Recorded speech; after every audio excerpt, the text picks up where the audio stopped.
मित्रों, मृत्यु हमारे जीवन का अटल सत्य है।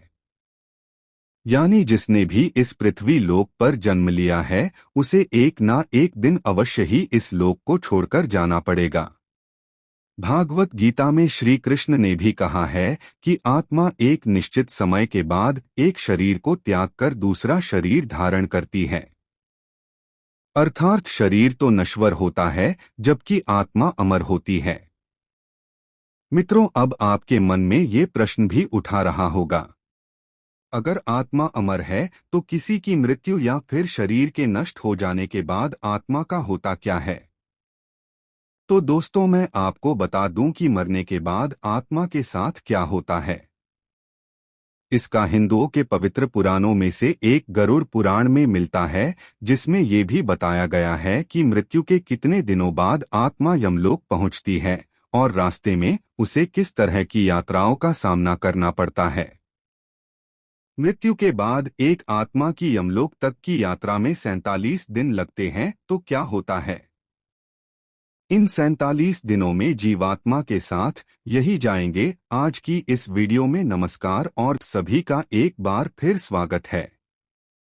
गरुड़ पुराण में वर्णित कथा के अनुसार एक दिन भगवान विष्णु के वाहन गर्व उनसे पूछते हैं कि हे नारायण, मैं ये जानना चाहता हूँ कि मृत्यु के बाद आत्मा का क्या होता है और वह जीवात्मा कितने दिनों के बाद जब लोक पहुँचती है। तब श्री हरि गरुड़ से कहते हैं, ही गरुड़, जब किसी जीव की मृत्यु होती है तब उसकी आत्मा 47 दिनों तक इधर उधर भटकने और कई छात्राओं को सहने के बाद यह हम लोक पहुँचती है। आगे वो ये भी कहते हैं कि जब किसी जीव की मृत्यु नजदीक आती है तो सबसे पहले उसकी आवाज जाती है और जब अंतिम समय आती है तो मरने वाले व्यक्ति को कुछ समय के लिए दिव्य दृष्टि मिलती है। इस दिव्य दृष्टि के मिलने के बाद मनुष्य सारे संसार को एक रूप में देखने लगता है। उसकी सारी इंद्रियां शिथिल हो जाती है, जिसके बाद मृत्यु के समय यमलोक से 2 यमदूत आते हैं। यमदूतों को देखते ही आत्मा डर से हाहा करने लगती है और शरीर से बाहर निकल जाती है। जैसे ही आत्म शरीर को त्यागती है, वैसे ही यमराज के दूत जीवात्मा के गले में पाश बांध देते हैं और फिर वो उस जीवात्मा को लेकर यमलोक चले जाते हैं। गरुड़ पुराण की माने, मरने वाली जीवात्मा पवित्र हो तो उसे परमात्मा खुद अपने वाहन से लेने आते हैं, लेकिन अगर आत्मा पापी हो तो उसे गर्म वायु और अंधेरे के रास्ते से गुजरना पड़ता है। पापी आत्मा को यमलोक पहुंचने पर कई प्रकार की यातनाएं दी जाती हैं। फिर उसी दिन उस आत्मा को आकाश मार्ग से वापस उसी घर में छोड़ दिया जाता है, जिस घर में उसने अपना शरीर त्यागा था। घर आकर वह जीवात्मा अपने शरीर में फिर से घुसने का प्रयास तो करती है, लेकिन यमदूत के पास से बंधे होने के कारण ऐसा कर नहीं पाती। आत्माना चाहते हुए भी अपनी अंतिम रस्म को होते हुए अपनी आंखों से देखती है।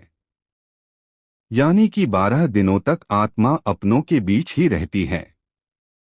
13वें दिन जब आत्मा का पिंडदान किया जाता है, तब उसे यमदूत एक बार फिर से लेने आ जाते हैं। इसीलिए मित्रों, हिंदू धर्म में ऐसा माना जाता है कि मनुष्य की मृत्यु के 13 दिनों तक पिंडदान जरूर करना चाहिए। पिंडदान से सूक्ष्म शरीर को चलने की शक्ति मिलती है, फिर भी इसके बाद आत्मा का यमलोक तक का सफर कठिन ही रहता है। इसके बाद शुरू होती है वैतरणी नदी को पार करने की यात्रा। अगर मनुष्य ने जीते जी गोदान किया होगा तो उसी गाय की पूंछ पकड़कर वो वैतरणी नदी पार करता है, अन्यथा इस नदी को पार करते समय भी पापी जीवात्मा को कई यातनाओं से होकर गुजरना पड़ता है। गरुड़ पुराण में वैतरणी नदी को गंगा नदी का रौद्र रूप कहा गया है। इस नदी से हमेशा आपकी लपटें निकलती रहती हैं, जिस कारण वर्ष ये देखने में लाल प्रतीत होती हैं। इस नदी से गुजरते समय जीवात्मा को कई खतरनाक जीवों का दर्श रहना पड़ता है। इससे गुजरते समय आत्मा को ऐसा महसूस होता है मानो जैसे कि कोई उसे इसमें डुबोना चाह रहा हो। वह नदी पार करते समय उसे पीठ से होकर गुजरना पड़ता है। इस तरह पापी जीवात्मक इस नदी को पार करने में 34 दिन का समय और लगता है, जिसके बाद जीवात्मा यमदूतों के साथ यमलोक पहुंच जाती है, जहां उसे उसके कर्मों के अनुसार सजा भुगतने के लिए नर्क में भेज दिया जाता है। इसीलिए मित्रों, अगर आप मृत्यु के पश्चात इस तरह के कष्टों को नहीं भोगना चाहते तो अपने जीवन काल में अच्छे कर्म करें, क्योंकि चाहे आप जिसके लिए भी जीवन भर बुरे कर्म करते रहे, ये याद रखिए कि मरने के बाद कष्टों को भोगने के लिए आपके साथ वहां कोई नहीं होगा। गरुड़ पुराण का आज का ये सफर फिलहाल यही खत्म होता है, लेकिन इस पुराण में जीवन और मृत्यु से जुड़ी और भी कई गुर बातें बताई गई है, जिनके बारे में हम आपको पहले भी बताते रहे हैं और आगे भी बताते रहेंगे। खैर, अगर आपको आज की ये वीडियो अच्छी लगी हो तो इसे ज़्यादा से ज़्यादा लाइक और शेयर करें। साथ ही ऐसी और भी आध्यात्मिक वेदों पुराणों की जानकारी के लिए सब्सक्राइब करें हमारा यूट्यूब चैनल।